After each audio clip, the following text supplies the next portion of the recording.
Енді еліміздегі туристік операторларға ортақ сақтандыру қоры құрылады. Мұндай қадамға ұлттық кәсіпкерлер палатасы Гүлнар Тур дауынан кейін барып отыр.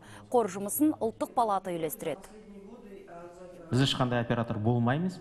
Біз тек сол саладағы барлық операторлардың басын қосып, біріншіден осындай жағдай болмау үшін жыл сайын болады. Олардың есебінен банктердегі сіздер депозитті сақтандыру қоры бар ғой, сондай сақтандыру қоры құру мәселесін алдыға қойып отырмыз. Келесі жылдан бастап әр туроператор өзінің кішкене мөлшерде қаражатын сол қорға беріп отырады. Мынандай жағдай болғанда бәрі қосылып, бірінші кезекте тұтынушылардың мүддесін қорғап отырады.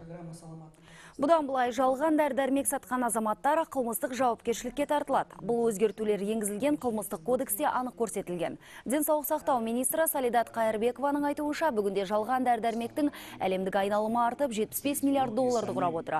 Оңай олжаның есебінен байғысы келетіндер бізде де баршылық деген бас дәрігер тұрғындарға сақ болуды ескертті. Өйткені әрбір екінші қазақстандық антибиотиктерді дәрігердің рұқсатынсыз қабылдайды. Қала берді, азаматтарымыздың 42% дәріні жарнамаға сеніп сатып алады. Денсаулыққа салғырт қараудың соңы қайғы алып келеді. Сол себепті дәріханаға барғанда алдымен шығарушы туралы мәліметпен, тауар сипаттамасы және тағы басқа ақпараттармен жан-жақты танысып алған жөн. Ішкі жағдайды реттеп алмай, сырттан келетін қауіпке қарсы тұру қиын дейді мамандар.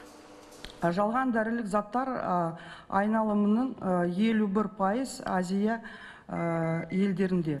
Қазақстанның фармацевтикалық нарығына Қытай мен географиялық көршілігіміз үлкен қауіп болып отыр. Өйткені контрфакторлық дәрілер негізінің осы елден жеткізіледі. Сондай-ақ бұл жағдайда Қазақстанның импортқа тәуелділігі өз әсерін тигізуде.